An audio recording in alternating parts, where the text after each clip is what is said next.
Thank you for this wonderful episode, and I think we are in the 8th episode. May God richly bless you. Today we are coming to talk about the mystery behind the heart.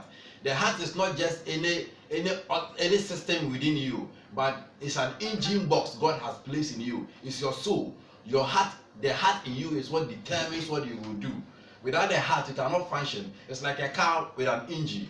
So our body is a car, then the heart is an engine. So the heart is the engine room for our destiny.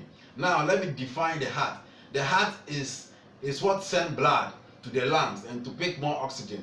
So the heart is what pumps blood throughout the whole system. That is the heart.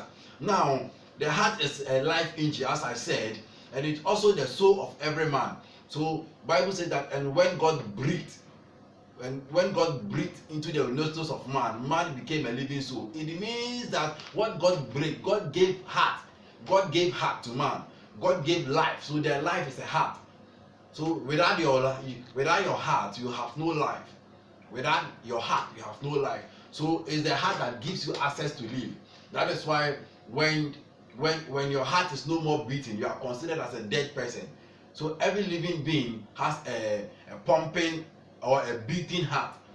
So as your heart beats, as your heart beats and pumps out blood throughout your system, it means that you are a living soul. So your heart is also a gateway.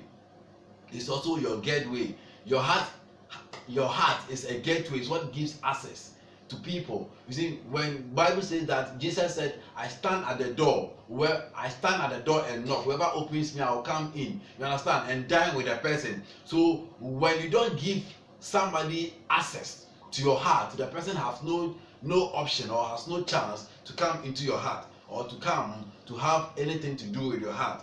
Now it gives you power. Your heart also gives you strength. Your heart gives you strength. It's what makes you think, what makes you determined. It's what makes you tenacious. Now the heart is an engine box for your destiny. It is a miracle too. Your heart is a miracle too. Genesis chapter 2 verse 7. And the Lord God formed man out of the dust and of the ground. He breathed the breath of life into the man's nostril, and the man became a living soul. So it is the heart that God placed, that God breathed into man, that man became a living soul. It was not just a normal breath as we all say or as we all see, because a breath can be oxygen, but there was something special about the breath, something special about the air God breathed into the nostrils of man, and it includes the heart. So when God breathes the air, heart also, the heart was already formed, but it gingers the heart, it triggers something inside man, and then man became a living soul. So without your heart, you are a dead soul. You are a dead soul. What makes people discern, what makes people feel and then discern is the heart. Without the heart, you cannot feel and discern. You cannot perceive. All right. Now Proverbs chapter 4 verse 23. Above all else, guide your heart, for everything you do flows from it. It determines the course of your life. So your heart determines the course of your life. So when you don't guide your heart very well, it will lead you to distraction. That is why the Bible says that it will determine the course of your life. So when you want to take any action in life, it is the thought, and it is the thinking, and it is the approval of the heart. When the heart disagree, you have no option to go ahead to do. But when your heart agree to whatever you want to do, when your heart agree with your thinking, with your mind, then you have the access to do whatever you want to do. That is why you must guide your heart. You must guide your heart. That is why you must be very careful. You must be very skeptical to whom you fall in love with. Okay. Proverbs chapter 27 verse number 19. As a face is reflected in water, so the heart reflects the real person. So as the face reflects in the water, so the heart reflects the real person. So your heart, whatever you think in your heart is what reflects you as a whole being. So that is what the Bible says, that as a man thinketh, so he is. So whatever you think, and remember that your thinking begins in the heart before it comes to the mind.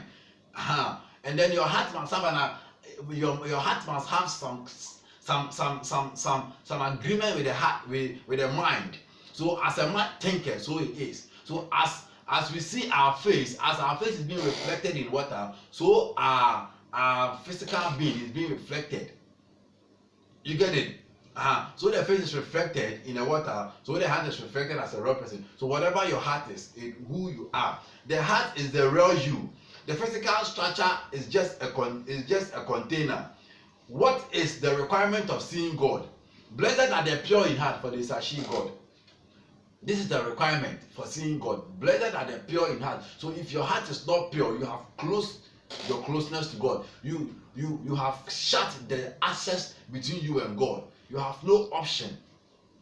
So the only requirement to see God is to have a clean heart. You see, Joshua was not a prophetic man. He was not a prophet. He was an army officer. But because of the clean heart and the pure heart, the pure state of his mind and his heart, got him the prophetic unction. So the state of your heart can get you more closer to God than your prayer life. So you get it. So blessed are the pure in heart, for they shall see God. So if you want to see God, you must have a clean heart, a pure heart. Okay, let's go. Jeremiah chapter 17, verse 9 to 10. I, the Lord, besearch the heart and examine the mind to reward each person according to their conduct, according to what their deeds they deserve. So even God looks at your mind and your heart and rewards you. So if you don't deserve it, He doesn't give you. So He rewards us according to what we think, what we perceive. All right. According to what we think and what we perceive. Now, your heart is actually the controller of your destiny, and every room has a gate. Your heart is the control room of your destiny. So if you want to achieve success and your heart is evil, you can never achieve it. If you want to achieve greatness and your heart is evil, you are always planning evil about people, you can never achieve it. You can never achieve it because you must have a clean heart and a pure heart. Now, because your heart is an engine room, and every engine room has a gate. Revelation chapter 3, verse 20. Behold, I stand at the door and knock. If any man hears my voice, I'll open the door and I'll come into him and dine with the person. So even God can come to your home. God can come to you and dine with you when you have a pure heart. Give God the access. 1 Peter chapter 3, verse number 3 to 4. Your beauty should not come from outward adornment, such as elaborate hairstyle and wearing of gold and jewelry or fine clothes. Rather, it should be that of your inner self, the unfading beauty of a gentle and a quiet spirit, which is of a great worth in God's sight. So your beauty must not come out of a physical side, but it must come from within. An unfading beauty. It must come from within. So talking of beauty, talking of success, talking of success, examination, progress, and whatever in life, you must have a clean heart. You must have a clean heart. Now, it controls the activity of your mind. What the heart decides is what compels the mind to think that way. So the heart controls the mind. The heart is the navigator to the mind. So your heart is a navigator. It is what controls your system. Now, Psalm 20 verse 4. May He gives you the desire of your heart and make all your plans succeed. He didn't say may He gives you all the desire of your mind.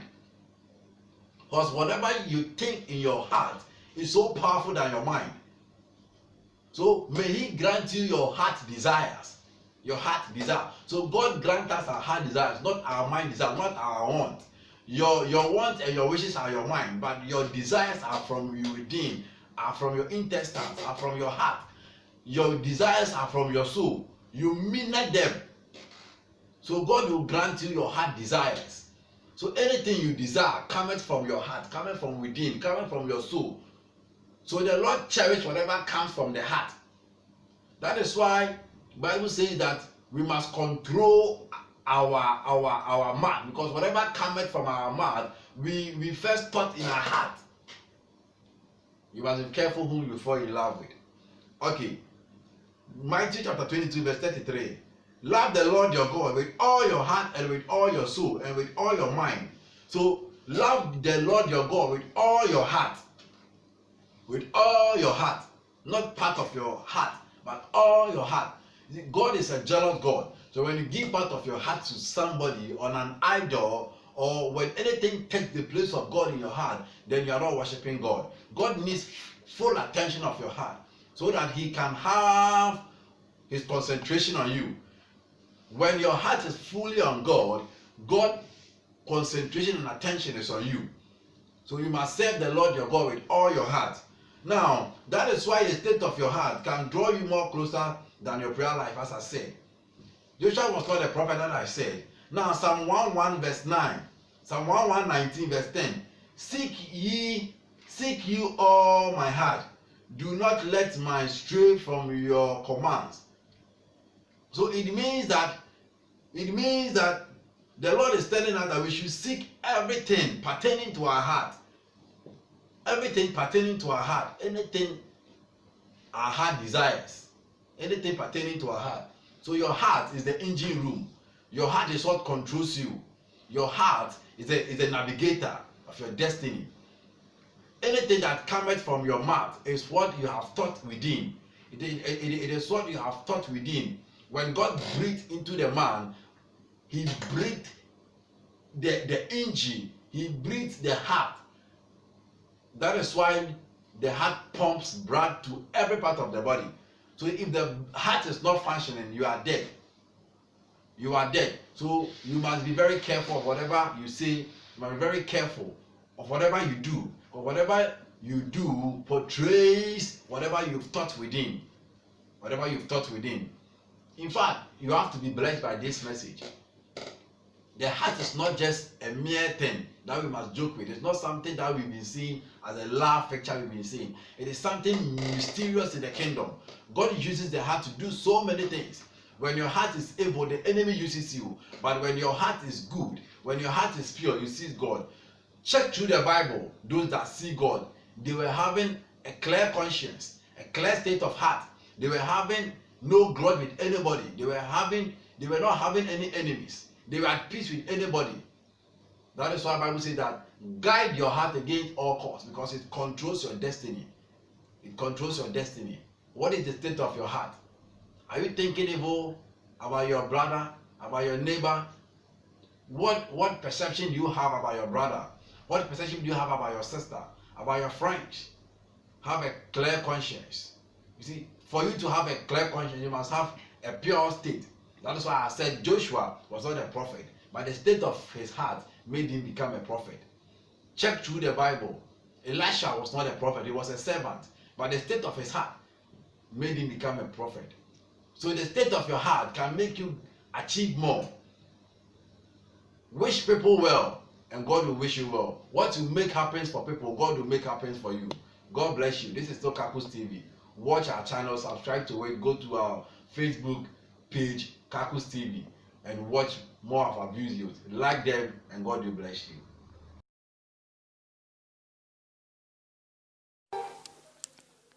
Please subscribe, like, and share.